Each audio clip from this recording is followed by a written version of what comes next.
Well, welcome to our Tuesday night Torah class. It's nice to see different faces here. That's a good thing. Um, Nice weather today. Spring is in the air. Let me open in prayer. Father God, thank you for the nice day we've had today.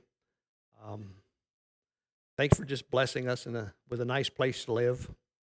Thank you for these people that found time in their schedules to come out and study your Torah, Father God. And I just thank you that you teach us through this, and that if we diligently seek you through your word, you will be found and you will bless us. I ask that you be in our conversations this evening and that we listen to one another.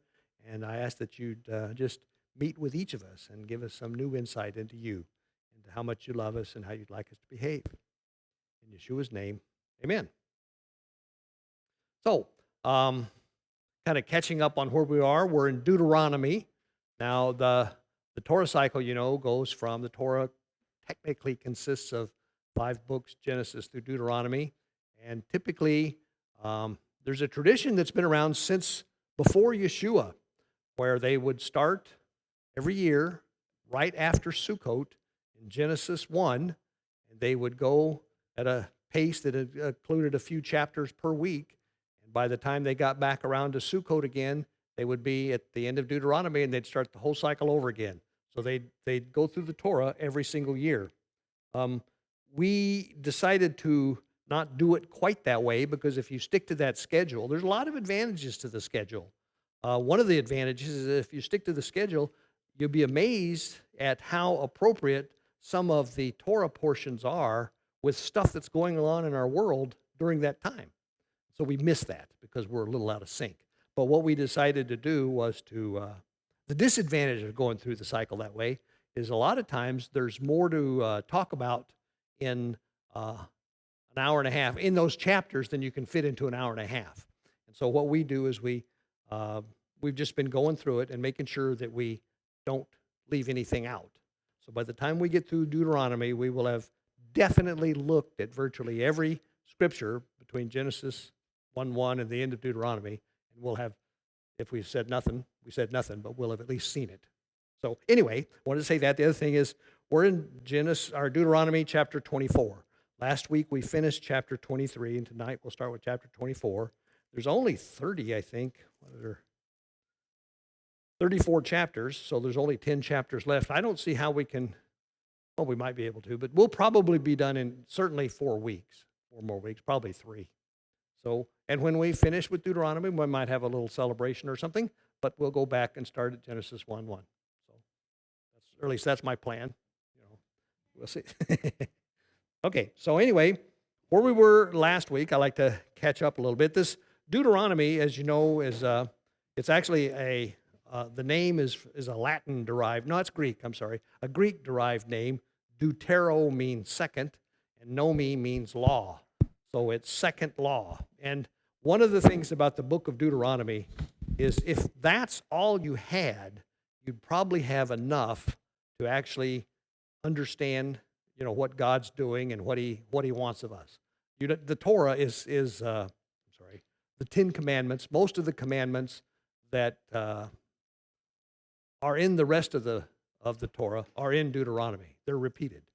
And the action, Deuteronomy is not a very action-filled book because it begins with the people, all the Israelites. I got a map this time. All the Israelites, let's see, to orient yourself, the very bottom, this little blue dot down at the bottom, this blue thing, is the very north end of the Gulf of Aqaba. And this is, that's the north end of the Dead Sea. And this is the Sea of Galilee. So the Gulf of Aqaba is way down here by the oranges and the candles. But anyway, what I wanted to say about that. What was I going to say? Oh, the Israelites are camped out right in here. I got another map that's better than that, I think. Yeah, this one's a little farther, goes a little farther north. So this map is the same kind of area, except that last map, the bottom was right about here. So this one goes all the way down, and the Gulf of Aqaba is just a little ways below here. So the Israelites are all hanging around. This thing here says Plains of Moab. They're all on the plains of Moab, and that's just what you'd think it is, big flat area. And they can see across because you see the Dead Sea is in that gray-colored area. That's below sea level. And they're up in the yellow, which is a couple of thousand feet. So and that below sea level is 1,400 feet below sea level. So it's not just a little bit. That's the lowest point below sea level on Earth. And so they can see they're 3,000 feet above it. They can see over it, and they can see all the way over to the land that God has promised them over here on the west. Anyway, there they are. And Moses is 120 years old, and God's told him, you're not going over. This is going to be where you die. As a matter of fact, God has even told him, you're going to die here and be buried at Mount Nebo. And so the book of Deuteronomy is Moses' last words to the Israelites before he dies. And it's his monologue. It's his exhortation to them to remember what God has asked them to do and to be diligent about it.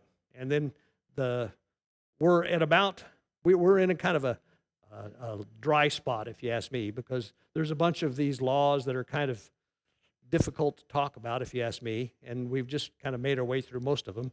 And so now it gets kind of exciting here toward the end. So it's going to be fun. We'll have a good 2 or 3 weeks. I wanted to say all that. Now, in chapter 23, last week we talked about some things like, we ended with, let's see, this idea that if you have a vineyard or you're growing grain or whatever, and you are gathering in the harvest and you miss some, you're supposed to leave it. Furthermore, you're not supposed to go back and gather it again. You're not supposed to go back and redo it. You take what's, you harvest what's there and you leave. You don't do a thorough job necessarily, but you leave stuff there, and that's for the poor, the less fortunate. In verse 24 of chapter 23, it says, if you enter your neighbor's vineyard, you may eat all the grapes you want, but do not put any in your basket.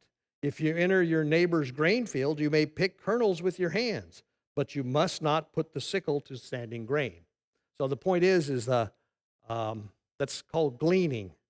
The farmers, the landowners were supposed to leave part of the crop available for the less fortunate and the poor, so that they wouldn't be without food.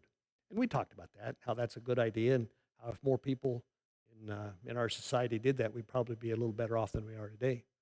Remember, if you go, I only remember this because I saw it, but you can find go down to your local John Deere dealer, and you can find a piece of machinery on the side of it, which is described, it's not a harvester, it's a gleaner.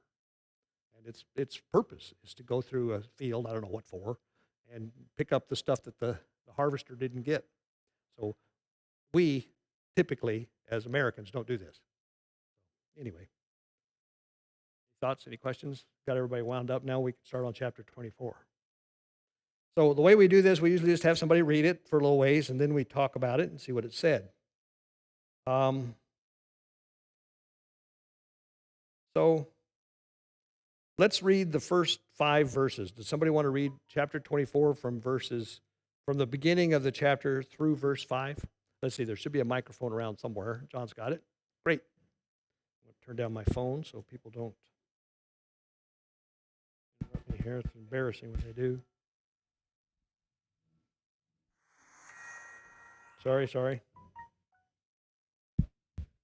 John made me do that. Go ahead. All right. When a man takes a wife and shall marry her, then it shall be, if she finds no favor in his eyes, because he has found a matter of uncoveredness in her, and he shall write her a certificate of divorce, and put it in her hand, and send her out of his house. And if she left his house and went and became another man's wife, and the latter husband shall hate her, and write her a certificate of divorce, and put it in her hand, and send her out of his house, or when the latter husband dies, who took her to be his wife, then her former husband, who sent her away, is not allowed to take her back to be his wife after she has been defiled, for that would be an abomination before Yahweh. And do not bring sin on the land which Yahweh your Elohim is giving you as an inheritance. When a man has taken a new wife, let him go out into the army, nor let him not go out into the army, nor let any manner be imposed upon him. He shall be exempt 1 year for the sake of his home, to rejoice with his wife, whom he has taken. Okay. Now there's actually kind of two things there. The first 4 verses are one situation.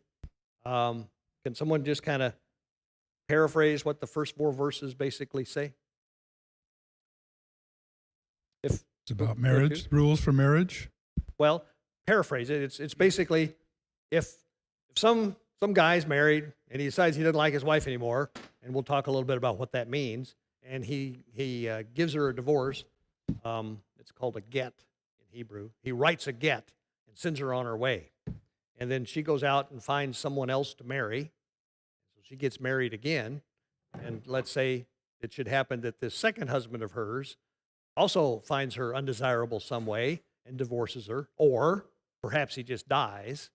Then what are her options in terms of what position does she find herself in then? What can she not do at that point is what this is. Yeah. Remarry? But, Remarry? well, no, she can remarry, but Remarry she can't him. marry her first husband. Right. She can't go back to her first husband. It says, for whatever reason, God finds this detestable. Thoughts. One of the thoughts is this particular passage was one that was subject of a fair amount of debate amongst the sages throughout history, because it can be interpreted that a husband can kind of decide he's not happy with his wife and divorce her whenever he wants. But okay, I'll leave it at that. The other side of that coin is you can only divorce your wife if she has been caught in adultery. She's done something that has violated the sanctity of the marriage covenant. So, but those are the two ends of the spectrum here. Anyway, John. But the commandment is that she must get a bill of divorce. You Yes. can't just send her away. No, that's right. She can't just be kicked out the door. She has to have the bill of divorce is what enables her to remarry. Right. Yeah.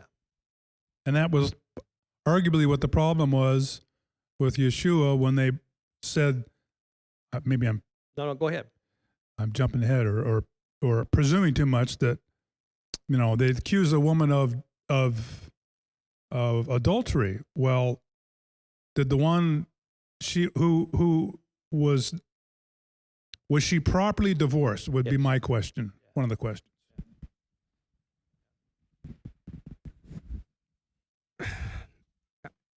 What grounds would support that? I mean, I've spent a lot of time in Saudi Arabia, and in that culture, they've got something the same way in the Quran. Yep. If I don't like my wife for whatever reason, Yep. I can write her a bill of divorce and Yep.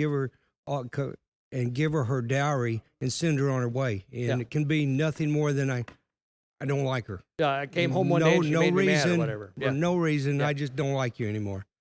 And that seems kind of harsh. I would Well, think. that's exactly the point I was trying to make. Is a lot of the Pharisees, if you will, kind of had that opinion that the guy could just say, "I'm tired of you.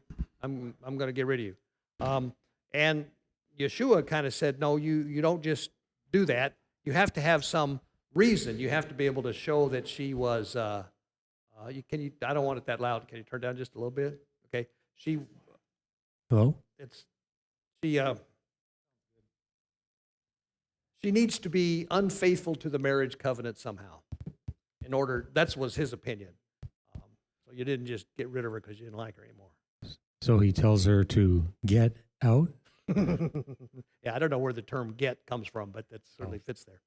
This kind of goes along with the, my Bible, it says if he found a matter of uncoveredness.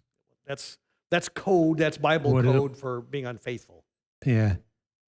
Well, there's a footnote says proof that she is not a maiden, indicating that she has previously been fornicating. Mine says But, something indecent about her. Yeah. So it's But it's suitably vague, Well, so we that were there was some reading controversy. a few chapters earlier about the guy who, the jealous husband, or the guy who was claiming that his new bride was not Wasn't a virgin. Mm-hmm. So then they have the proof of Mhm. her maidenhood. Mhm. This kind of It goes along with that. This kind of seems like he's already been married to her, and then Yeah, he it just- does.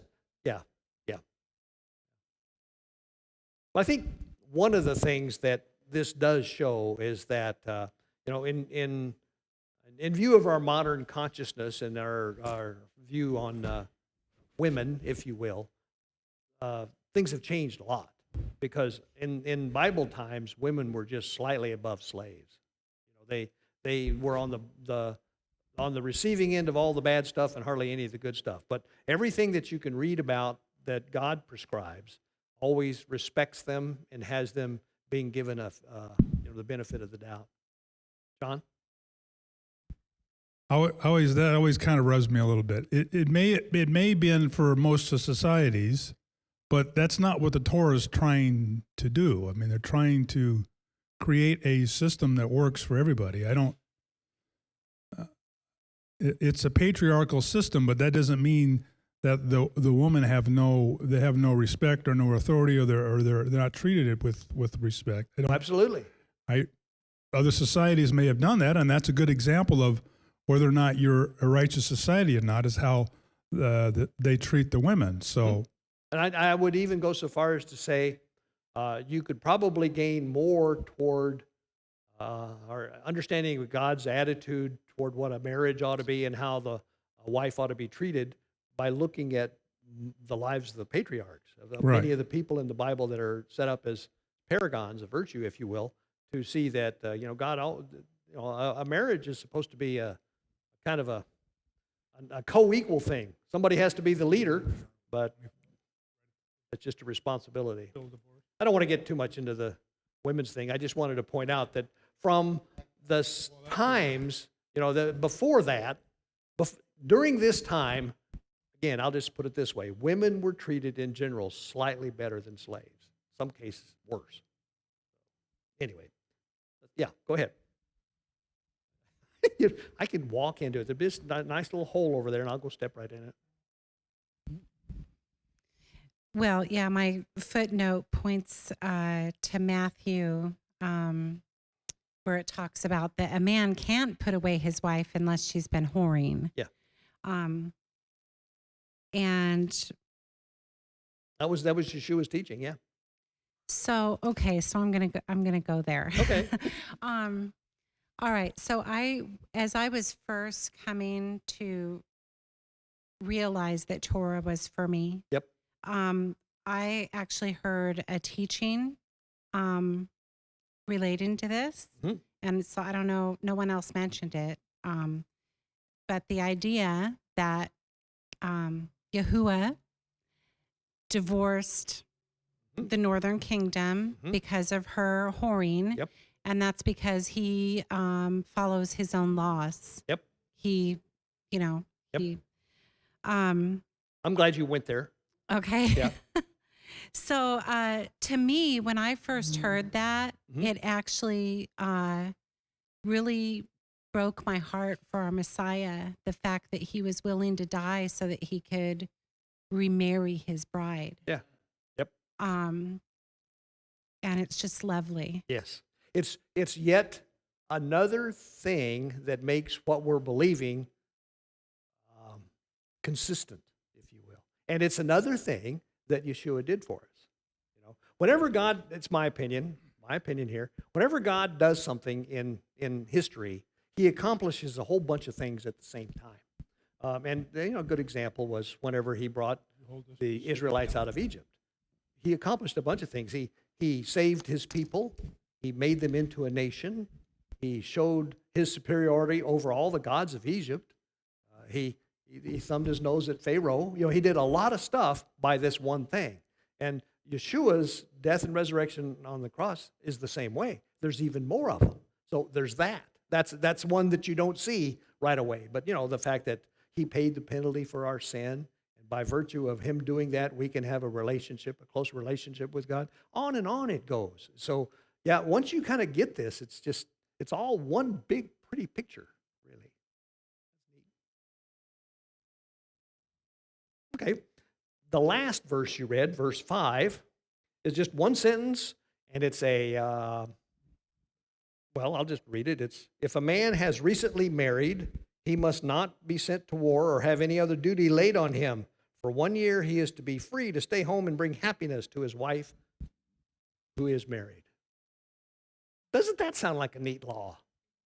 I mean, that really sounds good. We've run across that before, too. You remember? Whenever the I'm sorry, Marvin, did I cut you off? Whenever God was talking about, he was telling, through Moses, God was telling the Israelites the procedure for going to war. And he's, you know, the Levites stood up and said things like, yeah, if you've just been married, you know, don't come. If you're, I remember my favorite one is, if you're chicken, if you're going to run in times, if you don't feel like you're up to this, don't come. But he had all these things that you could do to get out of it. He didn't want anybody in the army that wasn't committed to winning the battle. And so that's consistent with that too. But I just think that's a very humane thing to do. Any thoughts about that? Okay, let's move on. Okay, I'm sorry. John? Mr. Microphone Man? Who has a question? I believe it's the same in the spiritual life. If you're fighting the battle of self, he wants us to be committed. Here. Not with one foot in and the other out. Yep. That's a very good point. That's a very good point. I struggle with that a lot. Verse 6, let's see here. Well, verse 6 stands on its own. I'll read that one just because I want to give you guys harder stuff. Verse 6 says, do not take a pair of millstones, not even the upper one, as security for a debt, because that would be taking a man's livelihood as security. You understand what's going on there, what's being said? Okay. If you're a miller, then you have a millstone. A millstone is a great big darn thing, typically that runs in a matching kind of a trough. It's got a big pole that sticks out of it, and you run it around in a circle. And when you run it around in a circle, you throw grain or olives or something in there, and you mash them up, and the liquid or whatever it is gets ground down. Now, so this is how the guy makes his living. Somebody brings him a bushel of something or other, and he mills it. He turns it into liquid, or he turns it into flour or whatever. And what it says, don't take a pair of millstones or even the upper one. Now that I think is kind of interesting, because if you take the upper one, there's no value left. I mean, it takes them both to do the job. So taking the upper one is not. Why would you do that? But what's it being taken for? Security for a debt. Right? So you, I'll say you are in a position of loaning somebody $100, and then you say, because you're a savvy businessman, well, what are you going to give me as security so that I know you'll pay me my $100 back? And what he's saying here is, don't take his means of livelihood. It'd be like if you're loaning some carpenter some money, you say, okay, well then give me all your tools as security for this money I'm giving you. Well, then he can't earn a living. He can't pay you back. So it's really a very simple thing, what he's saying, but it's the point is going to get driven home 2 or 3 times yet again. The idea is, if you're in a position to be helping somebody out, don't make it hard on them. Make it easy on them. Don't. Obviously, taking the millstone as collateral, that's the term for this, right? Collateral for the debt would be worth it, because the guy's going to do almost anything to get that back, because he can't make a living without it, right? But on the other hand, you've taken away his means of making a living. That's what it's saying. Okay. Moving on. Some of these are hodgepodge. Like I say, this whole category is called miscellaneous laws. Verse 7. These are all separate things. Somebody want to read verse 7? Somebody just likes to read onesies? Go ahead, John. If a man be found stealing any of his brethren of the children of Israel, and maketh merchandise of him, or selleth him, then that thief shall die, and thou shalt put evil away from among you. So kidnapping's illegal. Yeah, that's what I was going to say. That's the hardest way of saying that I've ever, I couldn't imagine. I'm working on a new version of my Hebrew Bible that has modern words, so Okay, mine be says, patient. if a man is caught kidnapping one of his brother Israelites and treats him as a slave or sells him, the kidnapper must die. You must purge this evil from among you. So the punishment for kidnapping is death. That's fine. You got that. You knew that. Either that or you're just real good at reading that stuff. I'm not very good. I shouldn't make fun of you. I'm sorry, John. Okay. Enough said. Unless there's a question. You got a question? Okay. Verse 8. Somebody want to read verse 8? I'll read it. In cases of leprous diseases, be very careful to do exactly as the priests who are Levites instruct you. You must follow carefully what I have commanded them. Remember what Yahweh your God did to Miriam along the way after you came out of Egypt. Okay, let's talk about that for a minute. So do you remember from back in Leviticus, there was like 2 whole chapters on what to do about leprosy? It involved all kinds of arcane things like putting them in a quarantine and then coming back and look at the leper spots and see if they've grown or changed color and all this. Do you remember all this? These funny things that had to be done? So this is Deuteronomy's way of saying, remember that stuff, it's important. And do exactly, you remember we talked at that time about the priests are the people that's responsible for dealing with this. It wasn't doctors, it was the priests that determined whether it was leprosy and whether it was gone. So you better do it right, is what this says. And then it says, remember what Yahweh did to Miriam along the way when they came out of Egypt. So, John?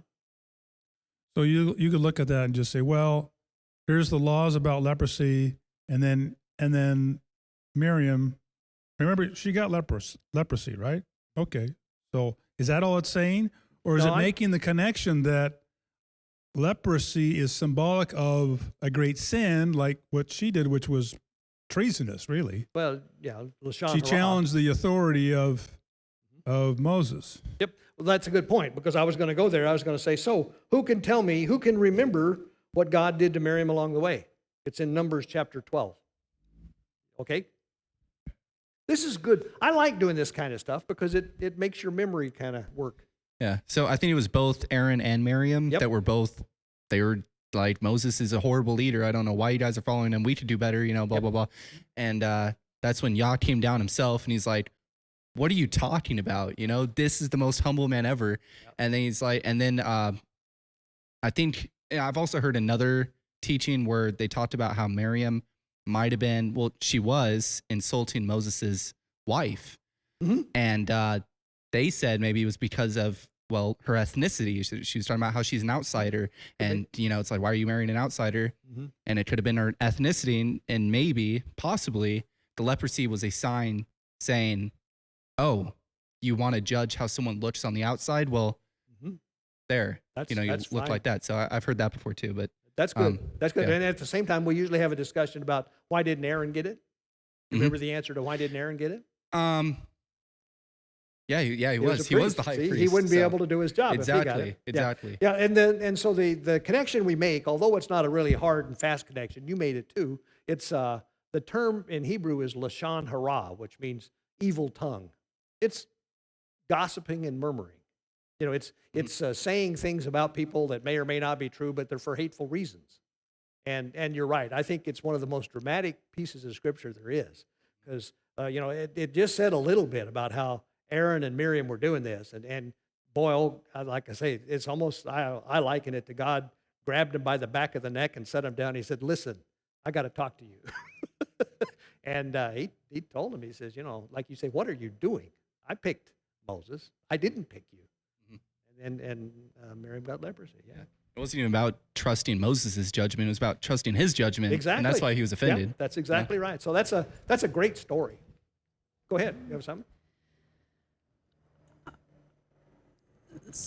I'm wondering if we can kind of look at how they dealt with leprosy in terms of other plagues, Mhm. such as coronavirus. I'm serious Yeah, though. yeah. Like, it's a quarantine. Yes. But then obviously, Miriam, Yah's sovereign over everything. Sure. So he's sovereign over any kind of plague, whether it Yeah. can, Yeah, I think I know where you're going. yeah. It's hard to read some of those things associated with diseases in the Torah and not think about them from our 20th century point of view, hygienic point of view. Because we know, you don't want to pass germs. We know why we do quarantines, right? We understand this now.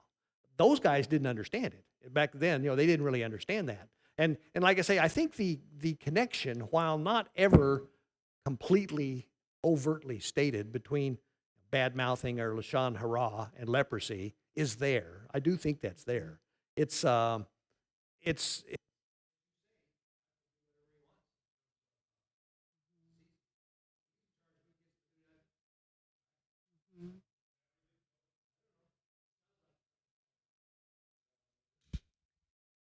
So would you say that the overall lesson, sorry, that the overall lesson here is more about Lashon Hara than it is about how to conduct yourself in any kind of outbreak?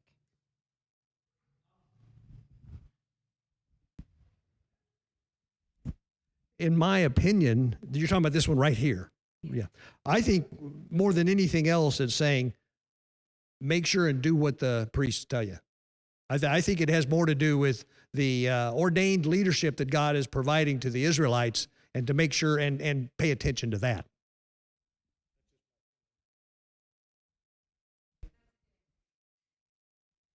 Trouble anyway. Yeah.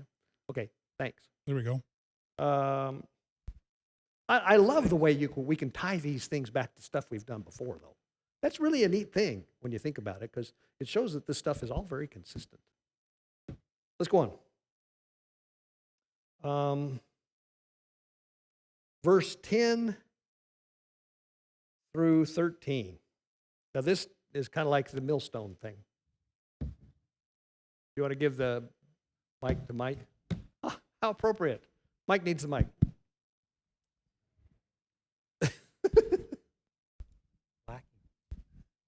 10 through 13. Yes. When you lend your brother a loan, do not go into his house to get his pledge. Stand outside and let the man to whom you lend bring the pledge out to you. And if the man is poor, do not sleep with his pledge. By all means, return the pledge to him at sundown, and he shall sleep in his own garment and shall bless you, and it shall be righteousness to you before Yahuwah your Elohim. Okay. So let me see if you guys can figure what's being said there. So go ahead, John. Well, it seems to me it's about respect, that they're doing something that is not a good thing. Someone has to borrow money to get through problems that he's having. So they deal with that business outside the house. Mm-hmm. It's not, the guy comes knocking in the door and he's saying, "Hey, I want my money." Like, "Hey, let's take it outside. We'll fix it out here and Mm-hmm. resolve Yep. it." That's how I look at it. That's certainly something like that. I think a lot of it has to do with the. Marvin, you want to talk first? No, I just got a question on Okay. the pledge. The way I'm looking at that and reading it, if person A borrows something from, or not borrows, gets a loan from Somebody. and he puts up collateral or a pledge, is this saying that at this point in history, he gave that up to the person that gave him the loan, and he didn't get it back until he paid it back? No, it's saying the other way around. The person that took the collateral is giving back to the guy that got the Right. loan. If it's needed for something, but Yeah. it kind of, Yeah, I think you're probably right, but it looks a little weird. Well, to it me. does. And the thing, okay, that's okay. Well, I like this. I've always got opinions, so I like it when you guys kind of come up with stuff. We have, as soon as you get to John, there's somebody over here who wants to talk about it. Who? Who? I wasn't paying attention. So I'm kind of seeing here, do not let the sun go down on your anger. Like, so I see it as kind of giving the man his dignity. Mm-hmm. So he's not going to go into the house to take what he borrowed. He'll stand outside and allow the man to bring it to him. And if he can't, then there'll be. Let's see. So in other words, they let it go for the evening. Yeah. If he can't, pay it back that day, Yeah. that way he's able to sleep Yeah. with a good Yeah. I mean, conscience. And yep, that's fine. I think that's what I get out of it too. I think the thing is first thing you do is you put yourself in the position of the guy that's loaning the money. He's obviously, ahead of the guy that's borrowing it, right? He holds the guy in his hand, right? He's got all the cards, and the guy that's borrowing the money doesn't have any. So I think part of the idea of don't go in the house is, okay, I'll loan you some money. What are you going to give me for collateral? Go in the house and say, well, that over there looks kind of nice. I kind of like that. Or how about this over here? That accentuates this difference in levels, okay? And then the other thing, if the guy's giving, I think there's a real specific reason it's his cloak, okay? Number one, it's obvious that he doesn't have a bunch of cloaks, right? He's not just giving him one of his whole closet full of cloaks because it says he won't have anything to sleep in. So the guy that's borrowing the money is poor. And so what it's really saying is if you have the ability to loan someone that's poor something, then don't be stingy and miserly about it. You can take it, but give it back to him so he has something to sleep in. And I think that's also by return his cloak to him by sunset so that he may sleep in it. Then he will thank you. He'll recognize that you're not such a jerk, right? And it will be regarded as righteousness and act in the sight of Yahweh your God. So it's this attitude of be respectful and sensitive to those people that are not as well off as you and those people that are in need. That's what I get out of it, is it's basically imploring members of society to not lord it over those in a lesser circumstance. And I think that's what you were kind of getting at, huh? yeah, I think I misunderstood it, but that's kind of where I was going. I could be wrong too. But no, I just saw it as giving the man his Dignity was his the word. dignity. Yeah. I think that's a very good point. And that is when the sun goes down, you kind of just let everything Yep. rest. It kind of fits in the next, since you got the microphone, why don't you read the next two verses, Okay. 14 and 15. Do not oppress a hired servant who is poor and needy of your brothers or of your strangers who are in your land within your gates. Give him his wages on the same day, and do not let the sun go down on it, for he is poor and lifts up his being to it, so that he does not cry out against you to Yahweh, and it shall be sin in you. Yeah. Yep. Same So thing. it's the same idea. The idea being is, pay a guy his wages every day. Pay it what you owe him, because he's obviously working for the money. He needs the money. So don't. I mean, you've seen people do it. Well, sorry, I didn't get to the bank. You'll be okay till next week, wouldn't you? Don't do that, is what it's saying here. Be sensitive to those people that are in need. I think these are great laws. They're the kind of stuff that really dictate how we ought to live, if you ask me. How we can love our neighbors. Exactly. That's exactly right. Yeah. Verse 16. So I just wanted to talk Go about. ahead. That's fine, John. So a stranger that is in the land or within thy gates. Mhm. I think the word is Mine calls it an alien, but that's fine. ger is the Ger is the Hebrew is word the for that. root of it. Mhm. So there are non-citizens, if you will, in the land for whatever reason, Good point. And so you need to treat them with respect. They may not have the privileges of some of the things like being at the Passover or something, but you were a ger yourself. Israel was a ger itself in the land of Egypt. He says that all the time. God says, Right. well, you were strangers in Egypt. Doesn't say the Egyptians treated him right, but it says you know what it feels like to be in his position, is what he's saying. Right? Verse 16 stands by itself, if you ask me. Fathers shall not be put to death for their children, nor children put to death for their fathers. Each is to die for his own sin. I don't know, in some sense that seems obvious to me, but go ahead, John. So how do you square that up with, I'm a jealous Elohim, and I will pass, how does it go? The sins of the fathers to the third or the fourth generation. Yeah. How do you, I would say, first of all, Well, it says put to death. right. Okay, so that's That's rather final. yeah. Yeah, that's rather final. So I think it's like, I think it means, well, to me it's rather obvious. You can't execute, or you can't. The sin has to go to the person who that committed did the it. sin. Yeah, Right. you can't But the take other the one, father's life because his son committed murder. but the other one is suggesting to me that the third or the fourth generation, this part of the sin is you're not transferring the wisdom and knowledge and understanding of Scripture down to the next generation properly, and it's inevitable that they're going to suffer for that. Yeah. Or you're doing something and thinking you're getting away with something, and it may not affect you, the It's father. going to affect the Right. Jacob's trouble, for example, it affected Jacob for sure.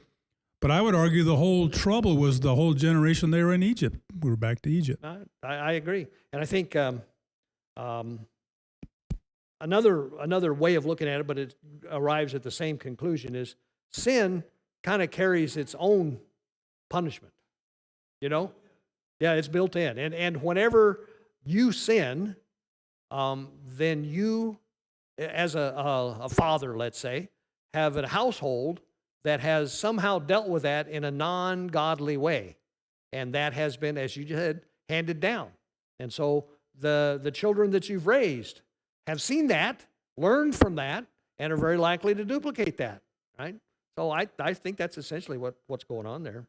But it's not what this says, but I think that's the sins of the father are visited on the third and the fourth generation.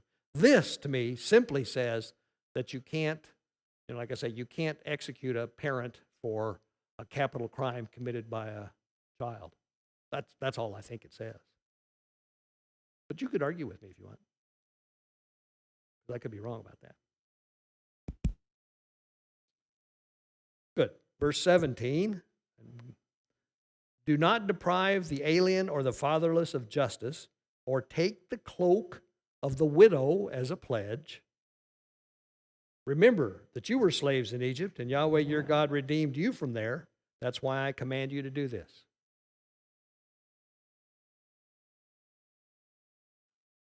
Any thoughts? The benefit of going to Egypt, you learn hard lessons. Yeah. Yeah, the way my mother would have said that is, you know what that feels like, right? You were there. You should remember what that feels like to be treated that way. That's basically what he's saying. Verse 19, 19 to the end of the chapter, 19 through 22. Would someone like to read verses 19 through 22? I know I could just read it, but it's more fun to get you involved. Go ahead if you want to read it from your King James, yeah. King Jimmy. Yep. When thou cuttest down thine harvest in thy field, and hast forgot a sheaf in the field, thou shalt not go again to fetch it. It shall be for the stranger, for the fatherless, and for the widows, and that Yahweh thy Elohim may bless thee in all the work of thine hands. When thou beatest thine olive tree, thou shalt not go over the boughs again. It shall be for the stranger, for the fatherless, and for the widow. When thou gatherest the grapes of thy vineyard, thou shalt not glean it afterward. It shall be for the stranger, for the fatherless, and for the widow. And thou shalt remember that thou wast a bondman in the land of Egypt. Therefore I shall command thee to do this thing. Okay, so that whole thing pairs with the thing we read earlier about verse 24 of chapter 23. If they reorganize those, it would help me a little bit, because that's what it says. It says, don't be just 100% thorough when you harvest your crop. Go through there, harvest the stuff, make your living, do what you need to do, but make sure if some stays there, if you miss some, leave it. So a couple things. Well, this is the biblical welfare system. Mm-hmm. It shows a way for people to not just get a handout; they still have to work at it. Mm-hmm. And this is the terms and conditions of you being the trustee of the land. You can't. You get a lot, but you don't get all of it. You have to allow for these other people to benefit from it as well. One of the things that I think this does is in the life of the landowner, the life of the farmer or whatever, he has the opportunity to look at his station in life, at where he is, and be thankful and appreciative, right? He can say, I'm obviously blessed. I'm sitting here in my vineyard, and the grapes are growing good. Life is good. Now, if he says that, then he ought to pass that on. He ought to thank God for that, and he ought to be obedient. And God says, if you're blessed, bless others, right? So if there was a Living Messiah Farms on a Torah-gated community, we ought to implement like this? Maybe so. Advertise it, the people to come in and glean the I don't think we fruits. need to advertise it. I think that this was meant to be a community in and of itself. I doubt that they ran ads in the newspapers in Cairo and stuff like that saying this, but yeah, in general. Well, it has to be known. It has to be known. We could tweet about it or something. But I don't know. it's such a funny thing, because let's say you're the guy that has the vineyard, and you've gone through there and you've gotten the grapes that you want, and there's quite a few left, and some poor people come in and start picking some grapes. Now you notice it said, don't bring your basket. It says you can pick the grapes and you can eat what you need, but you're not allowed to take them in a basket and go down the street corner and sell them. Okay.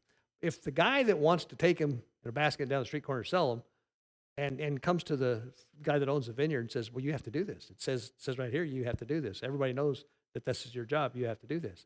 That would make me feel a lot different than if I just, the person was obviously destitute and they needed this. You know what I mean? It's one thing to make your wealth available to others in need. It's another thing for those in need to come to you and demand it. Well, maybe that's the just rule. me. The rule is you can't harvest it. They can demand that. Look, do you agree with the Torah or not? Do I have a right to go through and glean the fields or not? Yeah. I can't harvest it by putting it in a big basket. Yeah. But I'd rather be on record as making an effort to try to Invite it. invite it. Yeah. That's a fair point. That's a good point. I think this is a discussion kind of worth having. What will that spell to us right now? I believe if we see our brother that is in need and we have the means, we must help them. Mm-hmm. Yeah. Because that's like not picking up all your fruit or all the means that you have. Yep. This is kind of off topic, but still on topic in a sense. So kind of like how we mentioned before, the Bible is very, it explains itself, and Yes. it's always the same story, Yes. like it's always, what's the word you said? It's Circular. Yeah. So I'm reading here, and the first thing I thought of was the disciples and the Messiah going into the field and eating wheat tares, and then the Pharisees came up to him. It's like, it's the Sabbath day, and he's like, do you not see they're just picking it Yeah. and eating it. They're not Yeah. carrying out in baskets. Yeah, Like yeah, this yeah. is almost a direct quotation here, Yeah. you know, and I Yeah. just find that really funny. I actually never read this part, so I didn't even know that. Yeah. See, isn't this kind of stuff makes the things that go on in the Gospels that you've heard so many times, Mhm. they take on a whole new, fuller meaning. Yeah, it makes much better sense. Yeah, yeah. You know? Yeah. Yeah. Yeah, I think that's great.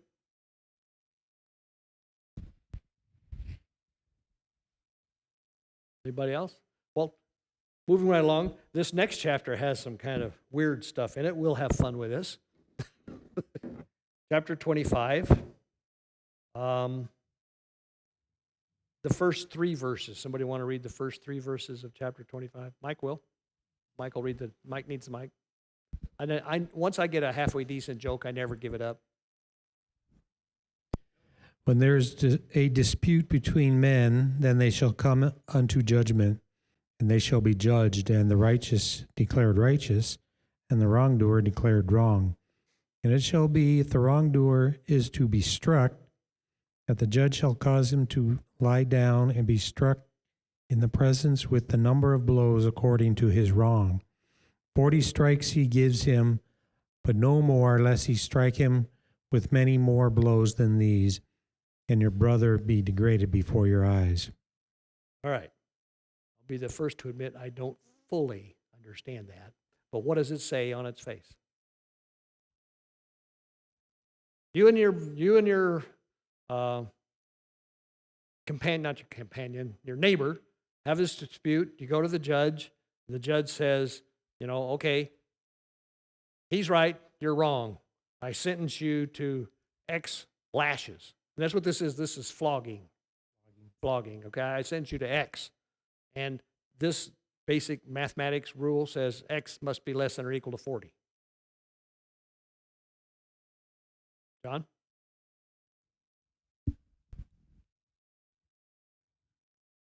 Verse 2, and it shall be, if the wicked man be worthy to be beaten, that's the subjective part. Well, I mean, Well, okay. Is it something that deserves any lash? Is it just something, Okay. Well, I'm like what you did was I could see how it might be a mistake and maybe you didn't mean to, so it's only 15 lashes.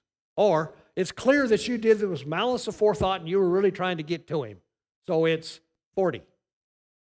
But or what the rule says, it can't be 50. no, but it can't be 50. It could be 0, though. It could be some sure, other punishment. It could be, sure. Yeah. Anything, that's why I said less than or equal to 40. And 0 is less than or equal to 40. You got that right. That's for sure. Can't fool me with math. We're not talking about just a dispute here. I mean, if you and I have a dispute and we go in front of someone, I could be wrong or you could be wrong, but we wouldn't get lashes for it. Well, no, it's something. Yeah, It's got the punishment has to fit the situation. Absolutely. So the dispute must be caused by a pretty, what do I want to say, egregious action of some kind or another. Like, you tried to sell him the Brooklyn Bridge, or I don't know, something pretty bad. You shanghaied him, kidnapped him, tried to sell him as a slave. I don't know, but something you did that requires a pretty serious punishment. John? Well, we should compare this to, is it Matthew 18, where go to your brother first? Mm-hmm. It doesn't say go to this judge first. It says go to your brother first. Fair point. Resolve the issue. If that doesn't work, bring someone else. If that doesn't work, then go before the community. So the question, I guess, is who is the judge? Well, it's the judge that the people have set up to be a judge in their society, in their community. Right. So it's probably a. But if you're in a foreign land, Mm-hmm.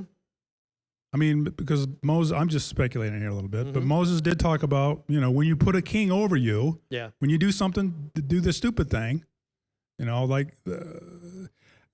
Yeshua also said, well, where does he say it when he says, if you seek the judgment, you will get everything you deserve. Yeah, I know what you're saying. I'm trying to think where that's at.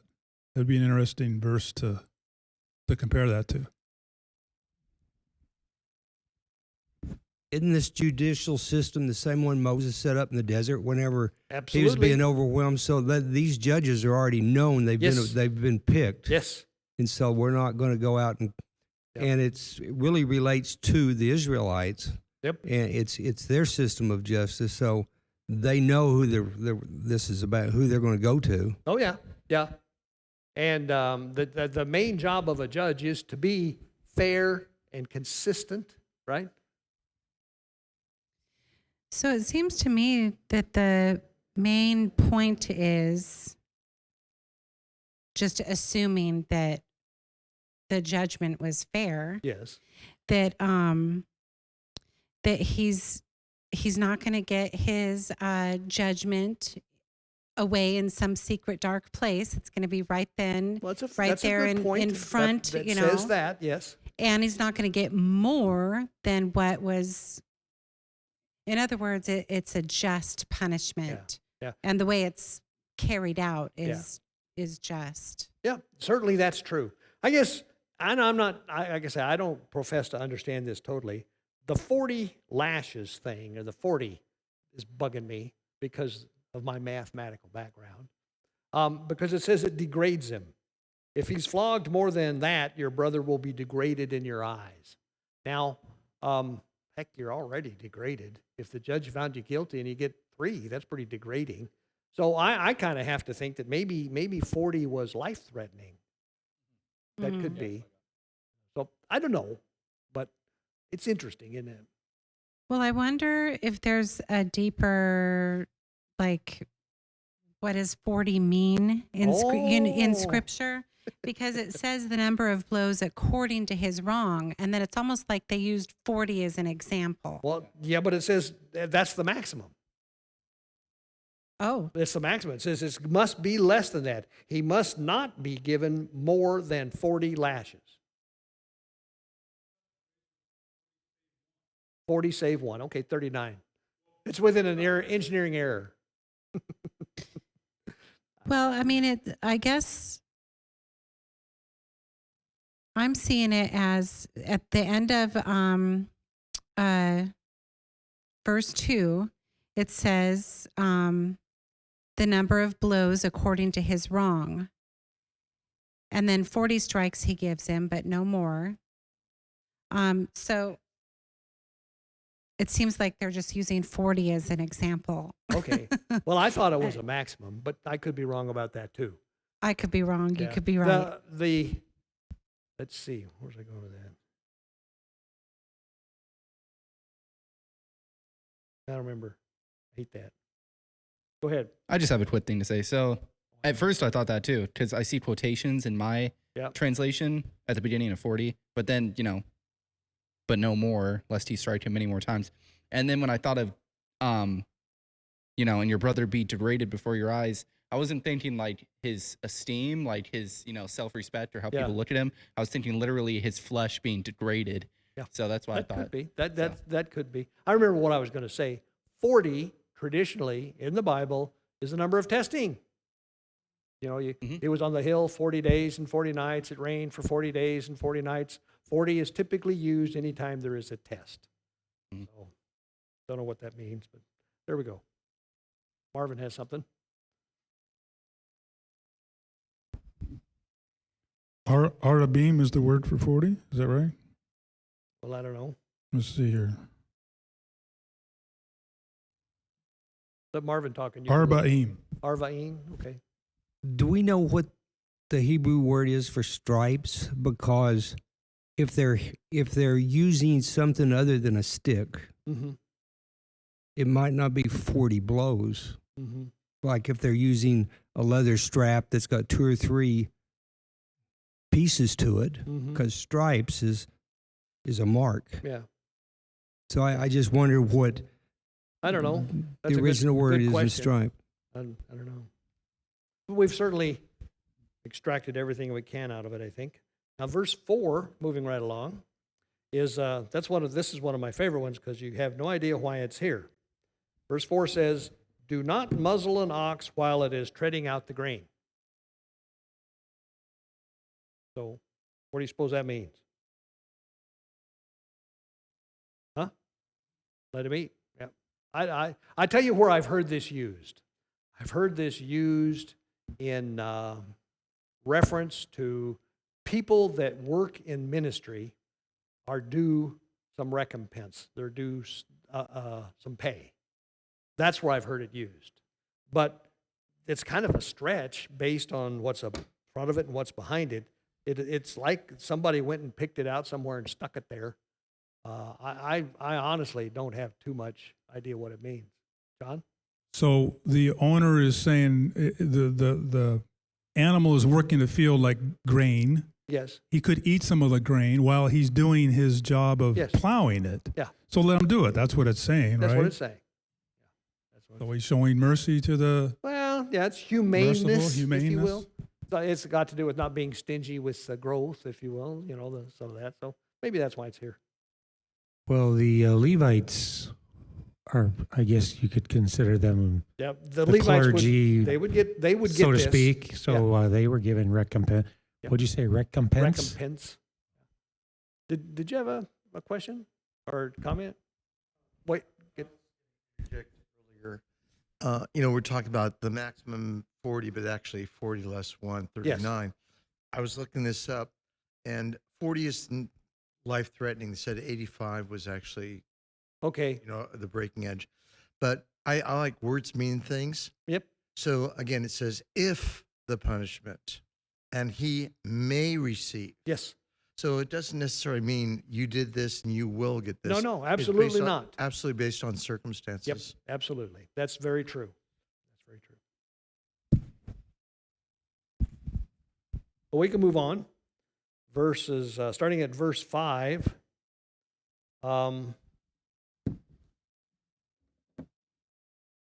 Verse 5 through 10. This is a big, long section, but it's got some fun stuff in it. It's called the Law of Levirate Marriage.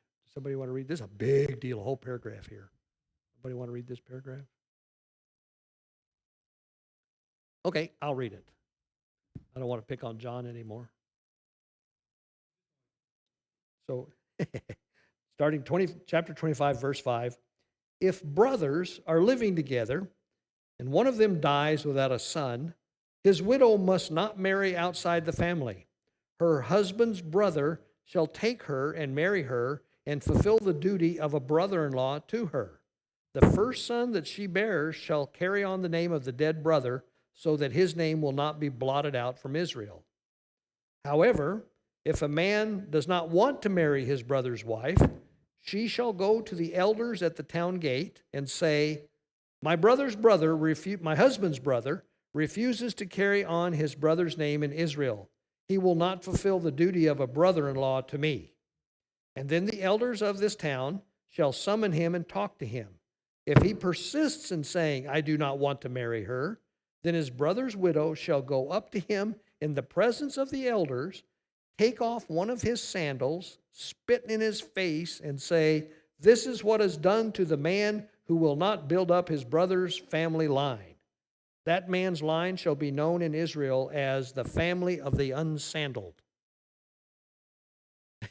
This is great stuff. Don't you love this?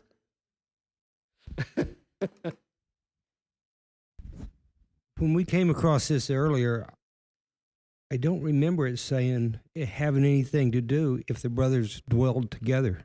If the brothers were dwelling Dwelled together. No, you're right. We did come across it earlier. We did come across it, but I don't remember. No, I it. don't either. I don't remember. So that I think either. that's interesting. That is interesting. Of course, I think back in these days, the families tended to stay together anyway, pretty much. So do you get what's going on here? If a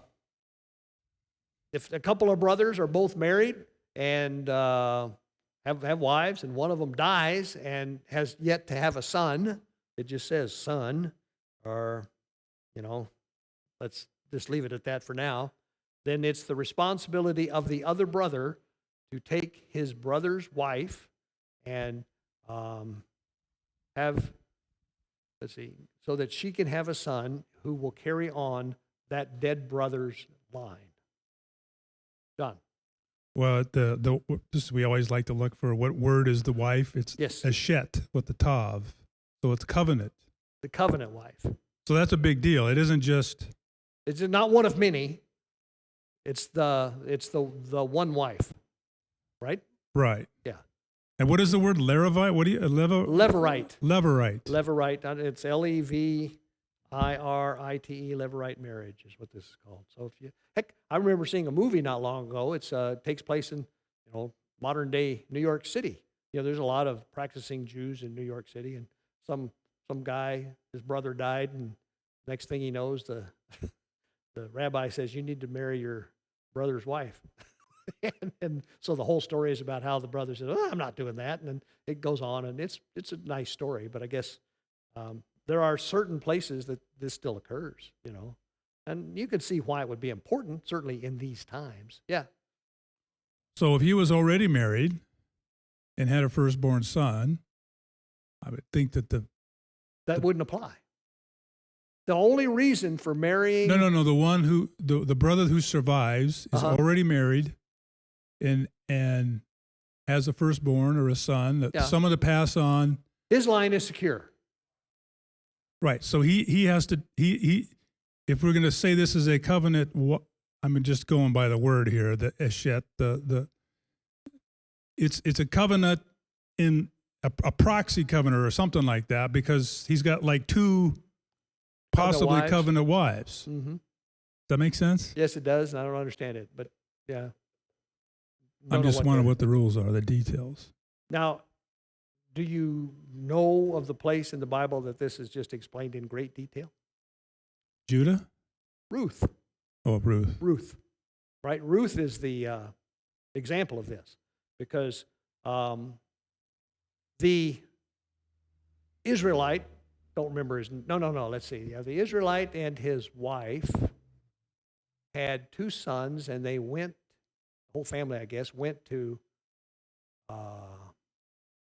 Moab. Yeah, Moab. And the two sons died. All of them died. All the men died. And so Naomi was the mother-in-law's name. Naomi says, I'm going back to Israel, where I came from, because I've got family back there, and they'll take care of me. And she had these daughters-in-law. One was Ruth, and the other was Orpah. And they wanted to go with her, or she asked them to go with her. We have to go back and read the story.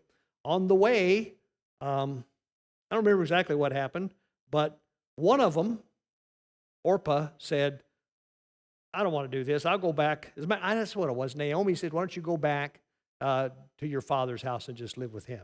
And Orpah says, that sounds fine to me. I don't know anybody in Israel anyway. But Ruth said, no, I want to go with you. I want your people to be my people, and I want your God to be my God. So I really like that story, because it was Ruth voluntarily joining in the covenant, right? She says, I want your God to be my God. She joined the covenant. She was adopted. And so she goes back with Naomi. She didn't know Adam back there. She didn't know anybody. But Naomi knows her relatives. And she coaches Ruth on how to approach this guy, Boaz. And you can read all the story. Ruth is not a very long book. It's just a few pages. Or come to Purim, and we'll go over the whole thing next Monday. No, that's Esther. Oh, you're right. That's bad. Okay, no problem. Anyway, the bottom line is she almost does this. This is what happens to the guy. She doesn't spit in his face, but basically there is a closer relative whose responsibility it is to take Ruth as his wife, and he says, I don't want to do this. But Boaz, who's the next guy down the line, says, hey, I like her. I think she's pretty cool. I'll do it. And so they had to go to the elders at the town gate.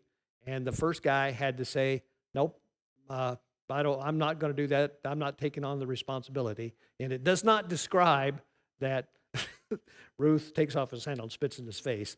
But the point is the elders say, well, this other member of his family likes her and wants to be her husband, so that's what we're going to do. That's how it happened. That's the story of Ruth. And it's an important story for a lot of reasons. First of all, it explains this, but also, Boaz is in the family line of Yeshua. So all this stuff about being 100% Israelite, it's really important to me personally that you don't have to have Hebrew blood to be a part of God's covenant. We know that. There's lots of places in the Bible that says that, but the book of Ruth proves it. Yeah.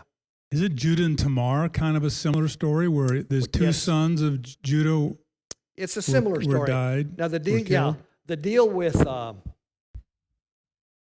yes, let's talk about that.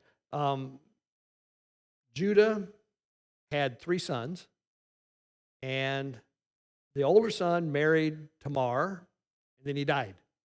And so the second son said, "Okay, I know what I'm supposed to do." So he married. He was supposed to Tamar. do this, and Yeah, he did, didn't. and he did do that. But then No, he died. No, he didn't. He spilled the seed. Oh, okay, he didn't have the son, but I think he took her as his wife. But anyway, you're right. From Judah's point of view, he looks at this poor old Tamar, says, "Man, you go through husbands like crazy.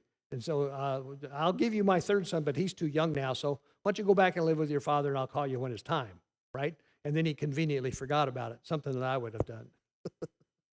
So Tamar does this whole charade and everything, and ends up getting pregnant by Judah, which was that was not intended. That was outside the boundaries, right? It's real clear that God doesn't want you marrying your daughter-in-law. Well, yeah, there's a lot of things that the patriarchs weren't doing that Yeah. later in the Torah it's not allowed. But the point was she had to have a covering of some sort. Yes. Well, and it also affects And this pass the whole thing seed. of levirate marriage. That was what was going on. And Judah, of course, is in the line of Yeshua as well. Oh, this stuff is fascinating. Anyway, anything else you want to talk about? Yes. Good. So if nothing else, it ought to be incentive to go over and read Ruth. Shabbat is where we do Ruth. Is that it? Yes.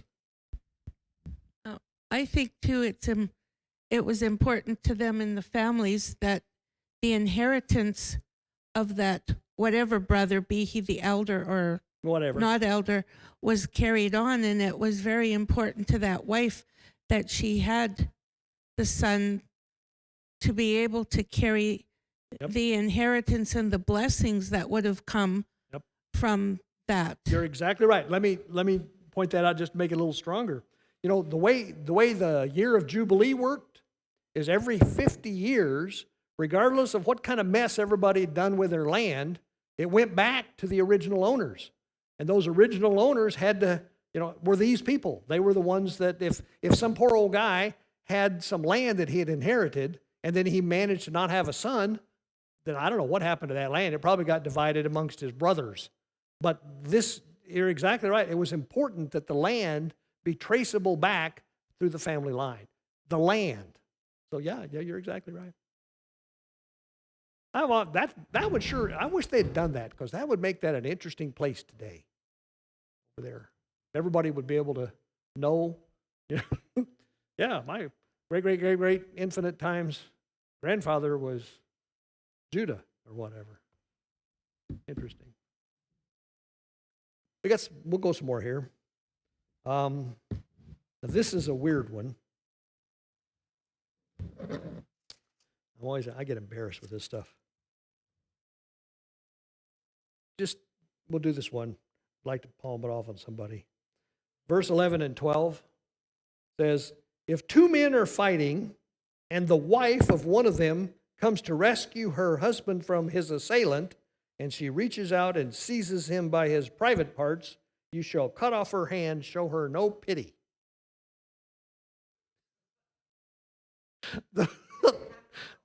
Yeah, right. I don't know how many times I've seen this. Like never. That's a hard one for me. I guess, let's see, I've got some notes on it. I'll read this note here. I'm not sure I buy it. I'm just reading it. It says, "Because injuring a man's sexual organs can run the risk of eliminating his ability to reproduce. Since producing children was a matter of utmost importance in the Israelite culture, the penalty for endangering a man's potential offspring was swift and sure. Women were not the only ones punished for such things. A man who maliciously injured another man's genitals would have to suffer his own penalty." Okay. In other words, that's why they... It ties back to the previous verses about the importance of Yeah. Of being able to having an procreate, inheritance. have males, yeah. Okay, fine. let's not dwell on that one unless you just have some things you want Moving to say. right along. Moving right. This next one's much better. Verse 13. Do not have two differing weights in your bag, one heavy and one light. Do not have two different measures in your house, one large and one small. You must have accurate and honest weights and measures, so that you may live long in the land that Yahweh your God is giving you. For the Yahweh your God detests anyone who does these things, anyone who deals dishonestly. Do you know what that's all about? It's like the butcher that puts his thumb on the scale, or it's like, you know, the guy that's selling you gold, and he's got the scales, and he's got these little weights. He said 1 ounce, 2 ounce, and he's secretly drilled a little hole in the bottom of each one, so it's a little bit lighter than a real ounce. That's what he's talking about. It's like, you know, this is my bushel basket here, but it's actually, you know, the bottom kind of comes up a little bit, so it's not quite the same bushel basket as one with a flat bottom. It's that kind of stuff that's being talked about. So, can you see how that, I mean, when you think about that a little bit, beg your pardon? Do not be a crook. It says, do this. You must have accurate and honest weights and measures so that you may live long in the land your God is giving you. For Yahweh detests anyone who does these things, anyone who deals dishonestly. It's dishonest. It's dishonest. I was looking up in James where it says you're unstable in any way, in every way. Trying to connect it to that, Okay. but doesn't really work. Never mind. Well, I tell you, you know, one place it does happen, or I almost hate to go here, but I will anyway. The Roman Empire, one of the reasons that caused the Roman Empire to fall was they would debase their coin currency. They would, a gold coin, they would make them that had less and less gold in them. So if you got, 50 gold coins, and through mixing other stuff, you could get 75 gold coins out of it, you've, made yourself 50% richer, right? But the amount of gold, the actual amount of gold in each coin was less. That's a dishonest weight and measure. And the Roman Empire did that to the point that it started showing up, and people caught on, and it kind of ruined their currency. So you're talking about inflation. That's what it is. And that's what I was going to say. The parallels with today scare me, quite frankly. We should have our own currency. We should. Well, yeah. Like I say, this is not a time to be discussing that, but I could go on for a long time about that. Anyway, God's not in flavor. He's not in favor of inflation. How about that? Well, it goes right to a man's integrity. Mm-hmm. Exactly. I mean, at the end of the day, it's going to bite you. Yep. People are going to know, like we're talking about the Romans. Well, or better yet, the one shopkeeper that every time you buy a 5-pound bag of flour from him, and you get home and measure it, and it's always 4.5 or whatever.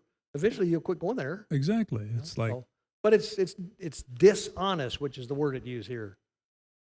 Do not deal dishonestly. And it affects everybody, because even today, even though we're not farmers and we weigh our goods, Mm-hmm. everything is weighed. Mm-hmm. Whether it's goods, whether it's electricity, whether it's water, whether it's gasoline. Yeah. I mean, it affects and everything. I tell you, have you ever, when you go buy gas, there's a little sticker on the gas pump that's, it's got some guy's initials on it from the state of Arizona that says this gas pump has been measured and is accurate. The reason for that is because it'd be real easy to mess around with a gas pump and have the meter say you got a gallon when in reality you only got 9/10 of a gallon. You got the same thing in your grocery stores. Oh, yeah. In the meat market, the fish market, wherever they weigh anything, if you'll look at those scales, that sticker's on those too. Yeah. So, and I'm sure in where everything is canned, their scales Yep. have got it too. Yep. So they try to. They're trying to do they this try right. it, Yeah. yeah. And, yeah. But- yeah. Okay, let's see. We're going to be in a good place to stop because we can finish chapter Mike's got a 25. comment. Go ahead, Mike. Yeah, read from verse 17 to the end of chapter 25. 17. That's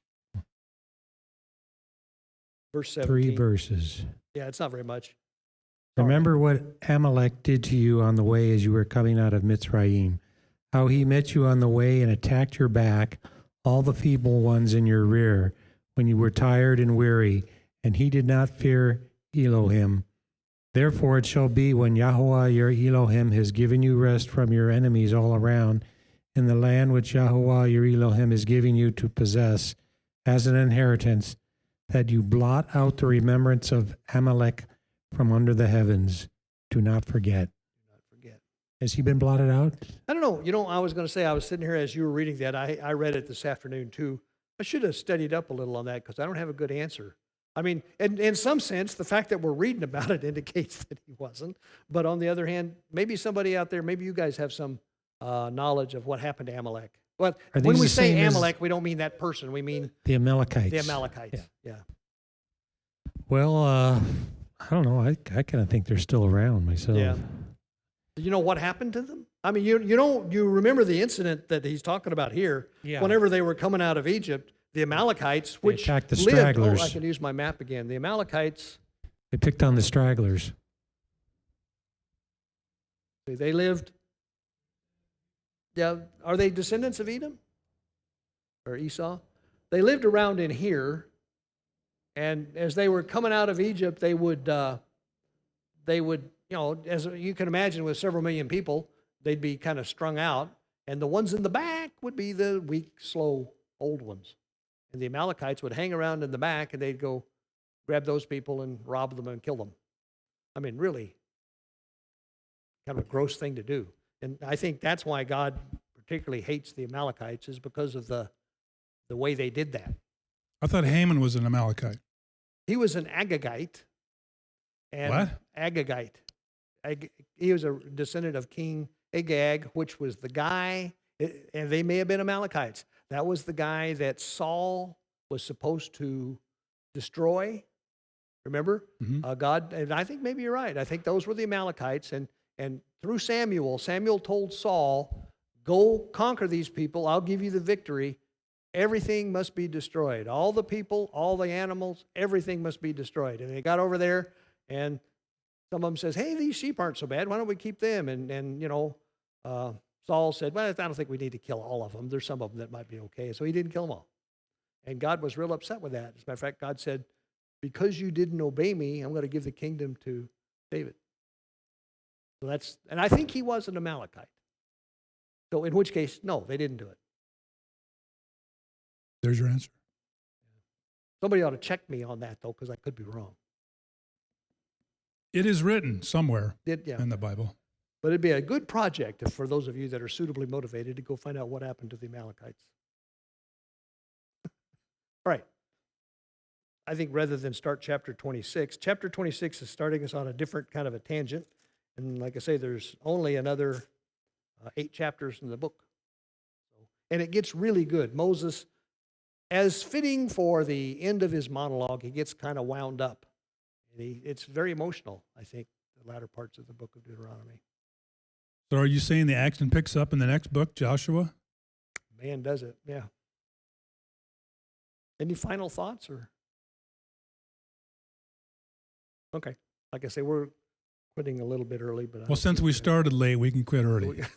yeah. If you have any questions or anything you want to talk about, this is a good place to do it, because I try not to make too much fun of you. Only John. What was Yes. that? I missed that. Wait, just I don't quite understand why God told them to destroy absolutely everything. Yep. It was due to contamination.